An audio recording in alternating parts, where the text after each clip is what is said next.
नमस्कार, स्वागत है आपका personal finance bulletin money time में। मैं हूं आपके साथ मीनू शर्मा, लेकर हाजिर हूं आपके लिए आपकी जेब और जिंदगी पर असर डालने वाली पर्सनल फाइनेंस, बिजनेस, कॉर्पोरेट और पॉलिसी से जुड़ी तमाम बड़ी खबरें। तो चलिए फटाफट शुरू करते हैं इस बुलेटिन में खबरों का सिलसिला।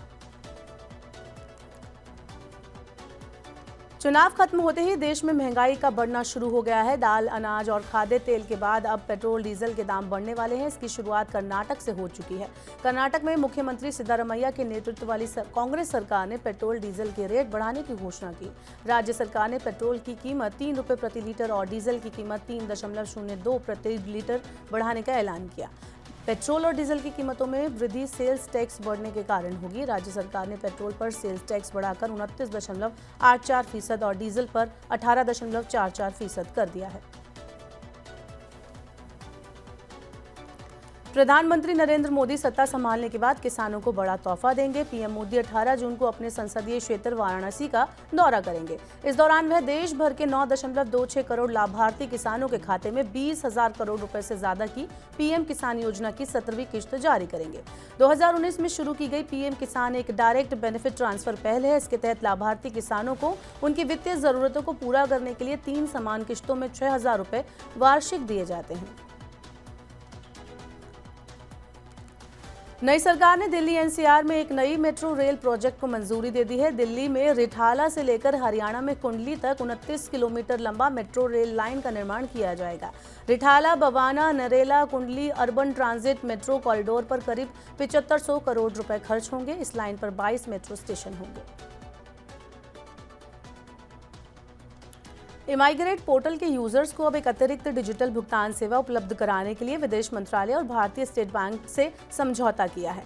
इमाइग्रेट पोर्टल में भारतीय प्रवासी श्रमिक और भर्ती एजेंट शामिल हैं। एसबीआई अपने भुगतान गेटवे एसबीआई ई-पे के जरिए उन्हें सेवाएं देगी। ये समझौता भारतीय प्रवासी श्रमिकों के सुरक्षित और कानूनी प्रवास के दायरे को और सुविधाजनक बनाएगा। इमाइग्रेट परियोजना की शुरुआत 2014 में हुई थी। इसके जरिए प्रवास प्रक्रिया को ऑनलाइन और पारदर्शी बनाया गया है।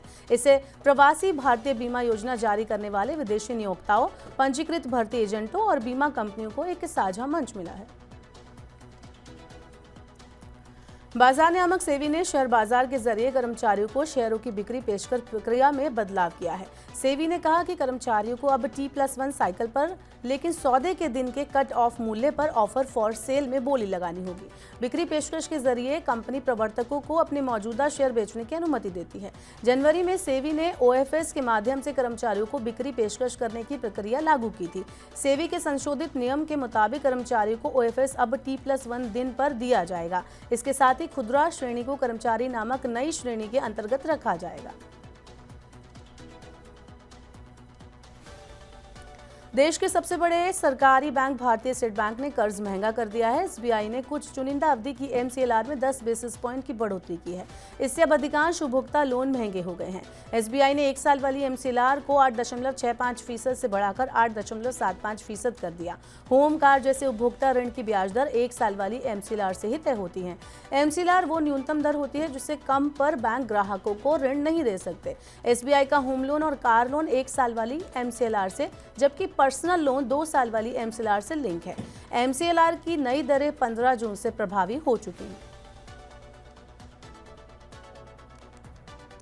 स्पैम और धोखाधड़ी वाले कॉल पर लगाम लगाने के लिए सरकार हर संभव प्रयास कर रही है। सरकार और ट्राई के दबाव के बाद टेलीकॉम कंपनियों ने कुछ क्षेत्रों में कॉलर आईडी सेवा, कॉलिंग नेम प्रेजेंटेशन का ट्रायल शुरू कर दिया है। अभी यह ट्रायल मुंबई और हरियाणा में किया जा रहा है, लेकिन कंपनियां आने वाले हफ्तों में इसे और ज्यादा शहरों में शुरू करने की योजना बना रही हैं। कॉलर आईडी का मकसद ये है कि इससे इनकमिंग कॉल में सिम नंबर के साथ ही कॉल करने वाले का नाम भी डिस्प्ले होगा।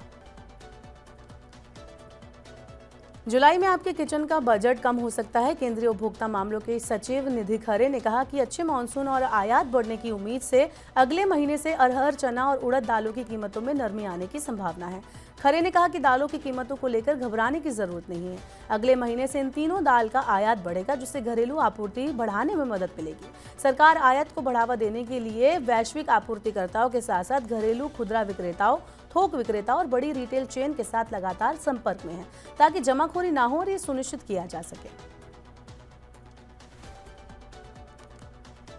पंजाब में रहने वाले लोगों को अब ज्यादा बिजली बिल चुकाना होगा। पंजाब के बिजली नियामक PSERC ने विभिन्न श्रेणियों के उपभोक्ताओं के लिए बिजली दरों को 10 से 15 पैसे प्रति यूनिट बढ़ाने की घोषणा की है। इससे अब राज्य में बिजली का महंगा होना तय है। पंजाब राज्य विद्युत नियामक आयोग का नया शुल्क आदेश 16 जून से 31 मार्च 2025 तक प्रभावी रहेगा। घरेलू श्रेणी के लिए बिजली दरों में 10 से 12 पैसे प्रति यूनिट की बढ़ोतरी की गई है, जबकि कमर्शियल श्रेणी के लिए बढ़ोतरी 15 पैसे प्रति यूनिट है। पंजाब में घरेलू उपभोक्ताओं को हर महीने 300 यूनिट मुफ्त बिजली मिलती है। 300 यूनिट से ज्यादा बिजली खपत करने वाले उपभोक्ताओं को बिजली दरों में बढ़ोतरी का बोझ उठाना पड़ेगा। दिल्ली में बैंक्वेट हॉल और होटल्स को अब किसी भी मनोरंजन एक्टिविटीज का आयोजन करने के लिए लाइसेंस लेना होगा। इसके लिए उन्हें शुल्क चुकाना होगा। दिल्ली नगर निगम ने इसके लिए एक आदेश जारी किया है। MCD ने कहा है कि अलग लाइसेंस का प्रावधान करने का मकसद संगीत, गायन, नृत्य, इलेक्ट्रॉनिक, डिजिटल शो के रूप में मनोरंजन एक्टिविटीज का नियमन करना और व्यापार लाइसेंस के दायरे में लाना है।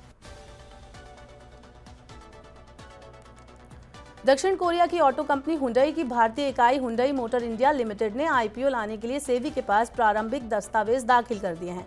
अगर कंपनी के IPO को सेबी की मंजूरी मिल जाती है तो ये भारत का सबसे बड़ा IPO होगा। ये 2 साल पहले आए LIC के 21,000 करोड़ रुपए के IPO को भी पीछे छोड़ देगा। ड्राफ्ट डॉक्यूमेंट्स के अनुसार प्रस्तावित IPO हुंडई मोटर कंपनी की तरफ से पूरी तरह से बिक्री पेशकश होगा। इसमें कोई नया शेयर जारी नहीं किया जाएगा। हुंडई मोटर कंपनी IPO के जरिए करीब 25,000 करोड़ रुपए जुटाएगी।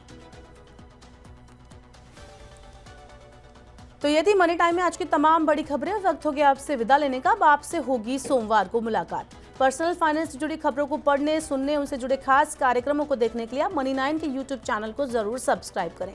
साथ ही आज का हमारा मनी टाइम आपको कैसा लगा, नीचे कमेंट बॉक्स में अपना फीडबैक हमें जरूर दें। फिलहाल के लिए इतना ही। बने रहिए मनी 9 के साथ। नमस्कार, शुभ रात्रि।